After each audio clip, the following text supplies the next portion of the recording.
Hello guys, kumusta? Ako si John Victorio.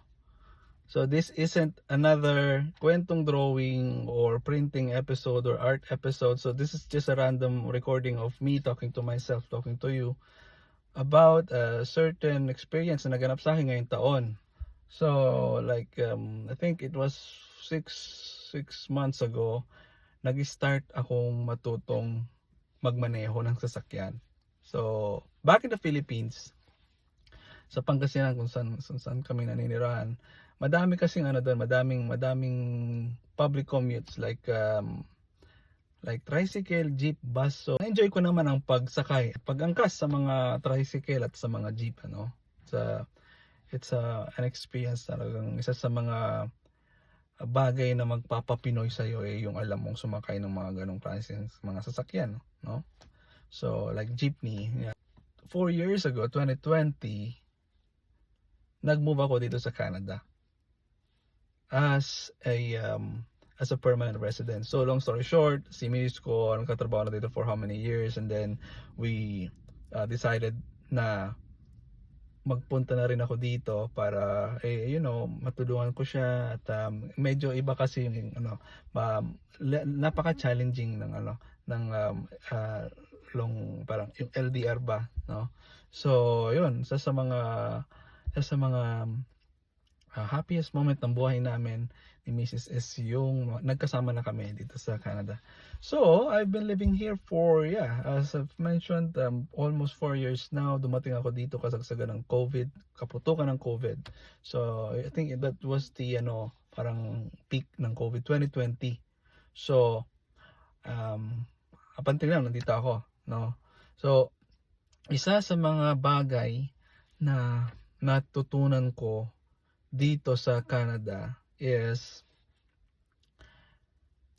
essential magkasasakyan. Doesn't matter kung anong brand ng sasakyan mo, you could go with yung mga high caliber na mga sasakyan, kahit yung mga ordinary sasakyan, pinakamalaki, pinakamaliit, kahit anong brand, name it, nandito, no?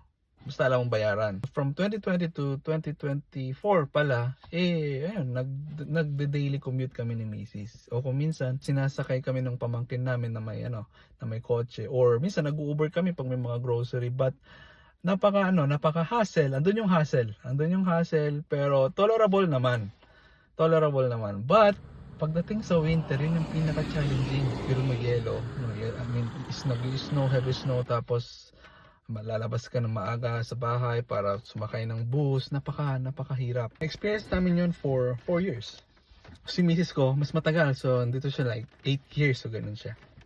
And then na-realize ko, no, at the end of 2023, December 2023, sabi ko sa sarili ko, I think kailangan ko nang mag-step forward. I mean, kailangan kong mag-step up na mag-drive kasi andun yung sana yun, hindi ako nagda-drive.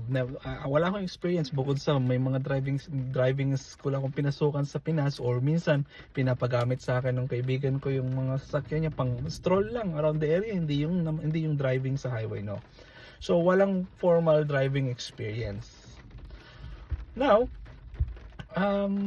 January naghanap ako ng school na magtuturo sa akin mag-drive. So medyo may kamahalan, pero napaka naman ng experience. Sulit naman yung experience na naranasan ko. Oo nga pala, bago ako dito sa Canada, bago kayo pumasok as a driving student sa kahit anumang school, or bago ka pahiramin ng kaibigan mo dito para makapag-drive ng sasakyan niya, I mean i-practice around the area, hindi basta-basta yon. Kailangan mong kumuha ng learner's permit. So 2021, kumuha ako ng learner's permit ko. So na yun, parang sa Pinas yung student permit, kailangan mo yon para makagamit ka ng makapag-practice ka for the learning curve, para sa learning milestone mo, di ba? So para makakuha ng learner's permit, pumunta ka lang kahit sa anong registry offices dito sa lugar niyo dito sa Canada, no? So nagpunta ako somewhere sa malapit sa amin. So registry, para siyang public office siya na pwede kang mag-register ng sasakyan. Parang LTO, yun. So, pwede kang makapag-register ng mga sasakyan mo, kumuha ka ng learner's permit, ganyan, magre-renew ka ng lisensya, ganyan. Marami dito, hindi lang isang lugar, no? Nagkalat yan dito sa Edmonton. Which is I thought isang lugar lang dun sa amin, and then I figure out na marami remote places, no? Ayun guys, lumipat lang ako dito sa loob kasi maingay sa labas. Medyo maulan. Matalagutog yung yung kisame ng sasakyan. So pagkakuha nyo ng class 7 or learner's permit ninyo, pwede na kayong matutong mag-drive. Pwede na kayong mag-enroll sa mga school. No? Hindi ka basta pwedeng mag-drive ng mag-isa. Kailangan parating may kasama ka with the with the guidance or supervision ng isang instructor or yung kakilala mo na may yung lisensya na class 5, no? So, pwede kong ibigay yung link sa inyo dyan ilalagay ko sa description sa baba para ma-identify nyo yung mga iba't ibang mga class ng mga lisensya dito sa Canada. But yeah, kailangan may kasama ka. Kasi pag wala kang kasama, automatic magkakaroon ka ng fine, no? And syempre ayaw mong i-take yung risk na yon. Baka kasi hindi lang fine yung i-issue sa iyo, no? Na nakakatakot. So, in my experience, after ko nakakuha ng class 7, o yung learner's permit, di ako kagad, di ako nakapag-aral kagad. Kasi siyempre, busy tayo nagtatrabaho at halos wala tayong time. And kung sakali man na mag-schooling ako, gusto ko, yung doon sa time na kung saan bibili na ako ng sasakyan.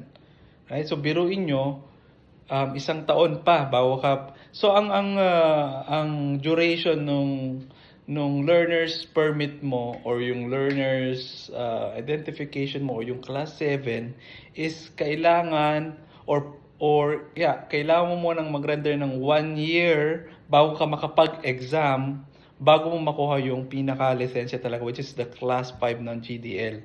No? So yun, pwede ka na mag-drive mag-isa pag meron ka na ng lisensyang yun. And again, after 1 year. And syempre, alangan naman na mag-i-schooling ako ng 1 year and then napakamahal ng driving school dito. So maswerte ka na kung may kakilala ka na kung may time kayo, time to time nagpa-practice kayo. And wala ako yung luxury na yon na magkaroon ng someone na magtuturo, no? So, and it's okay, no? Again, Pilipino tayo tolerable naman kayang-kaya namang mag-public commute, but as I've mentioned, yung pinakamasakit talaga yung sa winter. Lumampas pa ako ng 1 year. So biro yung 2021 ko siya nakuha and then 2024, 'di ba? Medyo natagalan. No? So, at saka wala pa sa bala kasi namin sasakyan kasi if you're gonna buy a car here, syempre another step yan, another babayarin, ilalagay niyo sa listahan. Kaya kailangan niyo munang pag-isipan talaga pag bibili kayo ng sasakyan.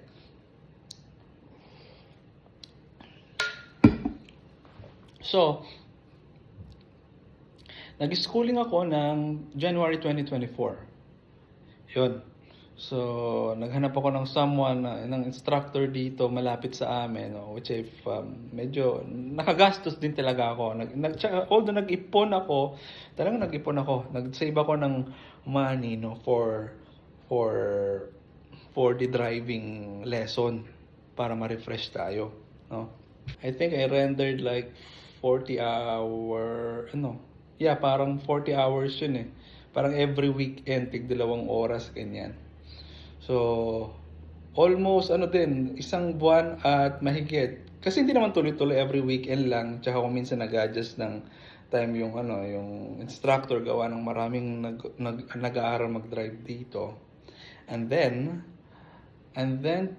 to February, after ng lesson, so tsaka i-assess ka pa ng instructor kung pwede ka na mag-drive or kung confident ka na, and it's their job talaga na talagang tuturuan ka nila kung paano magmaneho talaga, no?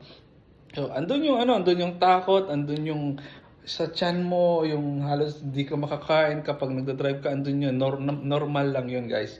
So akala ko ako lang naka-experience, but like the sleepless nights, walang appetite, as in kasi syempre kapag nagda-drive ka or magda-drive ka, although kahit saan naman you may experience accident,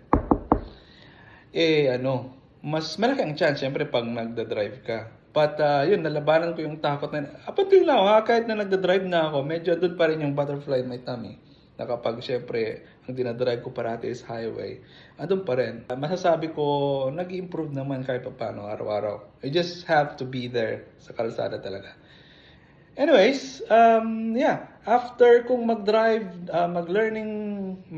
driving school for 1 month, nag-exam ako February, and then nakapasa ako first take. It's not a well, pwede ko masabing perfect kasi nakapasa ako pero well, technically may mga ilang comments yung examiner, like syempre, aaralin mo dito yung mga iba't ibang ways mag-park, ganyan, no? Aaralin mo yung speed ng highway, kung saan ka, no? And then, aaralin mo yung mga lahat ng mga signs. It's like, it's hindi lang siya driving talaga. Para siyang, awareness sa buong paligid habang nasa loob ka ng sasakyan at habang nagmamaneho. So, ang daming gumagana yun. Utak mo, mata mo, muscle mo, reflexes mo. So, yun, masabi ko nerve-wracking experience siya, no? Kasi nga, hindi naman parating, kung pang drive ka, walang sasakyan, parating merong parating merong kang makakasabay yung mga nagmamaneho talaga. Ang ginawa namin ng instructor, kasi naging friend ko yung driving instructor ko, ang ginawa namin, kung saan yung lugar na pag-examan ko, kung saan, usually kasi kung saan ka nag-register, sa registry, yung binanggit ko kanina pala, yung place kung saan ka kukuha ng mga lisensya, doon ka rin mag-exam nung doon ka rin mag-exam ng driving exam mo for class 5. So, nagpunta kami sa River Bend, tanghali ng 12 to 2 p.m. nag-practice pa kami doon. Kasi ang exam ko 3 p.m.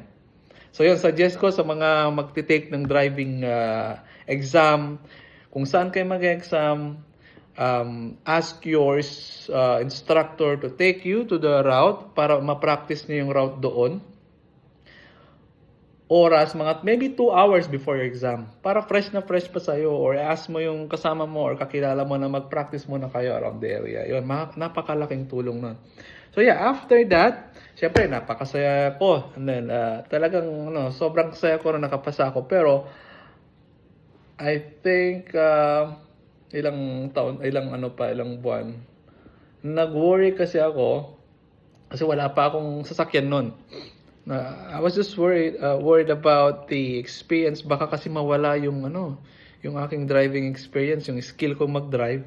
Kasi medyo matatagalan pa. Kasi nakakuha lang ako ng sasakyan a month ago, May. Which is, hindi naman talaga mawawala yung driving skill mo. No? Isa sa mga nakaka-nervous lang na experience, syempre, dito kasi sa Canada, pag bibili ka ng sasakyan, ipapatest drive sa'yo yung sasakyan.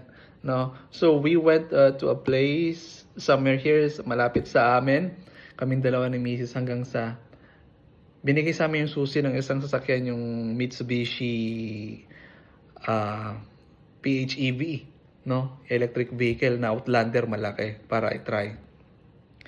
And binigay lang sa amin yung susi. So, that was my first time na mag-drive akong mag-isa. Nakasama ko pa si Mrs. ko na syempre, andun yung takot din sa kanya kasi hindi rin siya nagda-drive at paano yun? So, and then we cannot back up doon sa dealer na, pwede po bang samahan niyo akong mag-drive, ganyan, kasi ganito, ganyan. I'm just a new driver. I cannot say that. Medyo nahihiya ako kasi, tsaka, baka hindi ka na, they won't allow you to buy a car kasi, but they will not do that. Anyways, nahihiya lang ako.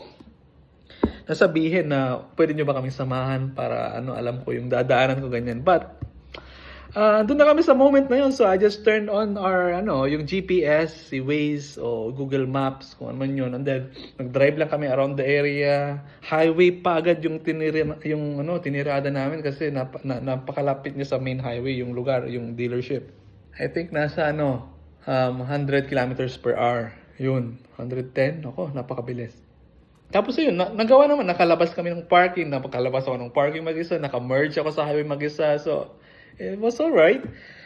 Na nakakatakot, na basta iba yung experience. Nakaka-overwhelm, na nakakatakot, na nakakatuwa. Yun, kasi nakabalik kami sa dealership. Tapos binigyan namin yung okay, hindi namin bibilin to. Napakamahal ng sasakyan. But napakaganda at saka napakagara kasi electronic vehicle siya. Tapos ang dami niyang setup. But we decided to go somewhere else. Hanggang sa nakuha namin itong aming sasakyan. So right now I'm using a Mitsubishi RVR. Kung tawagin ng iba, Outlander sa iba pero RVR, ilang countries lang ang gumagamit ng RVR, like Canada, Japan, I think Australia or New Zealand. But almost same siya sa Outlander. Yan, ang kinuha ko yung basic trim lang, but it was a very good SUV. Napakaganda ng loob ko doon sa sasakyan. For a month ko nang nagda-drive. For the first 2 weeks, medyo nakakatakot. Siyempre, unang-una bago yung sasakyan, bago akong driver. And then, bagong pasok ako sa isang company. I was new there. Yung papunta doon sa trabaho from here sa bahay na new route. So, bago lahat. Parang another milestone na sumiksik o dumagdag sa buhay ko talaga, no? So yun lang, sinare ko lang yung aking driving experience. Am I gonna share some of mga interesting things na natutunan ko, mga tips din na mga ginawa ko para makakuha ko ng Class 5 na license ko. Sa mga nagbabalak magkasasakyan or nagbabalak mag-move sa Canada, i-consider niyo magkasasakyan. Kahit pwede naman kayong mag-drive ng yung mga kumuha ng mga used car, mga second hand. Ako kasi wala akong masyadong alam sa sasakyan. At we did the math ng yung expenses namin. Medyo sumakto naman. I could tell na this year, ito yung isa sa mga achievement na nagawa ko, yung mag-drive. Ayun, see you ulit mga ka-drawing, ka-printing, at sa mga kababayan natin na gusto mag-move dito sa Canada. May mga katanungan kayo about sa driving, you can comment us. Pwede nating gawa ng episode or pwede kong sagutin on spot. Yun lang. Thank you. Maraming salamat. See you.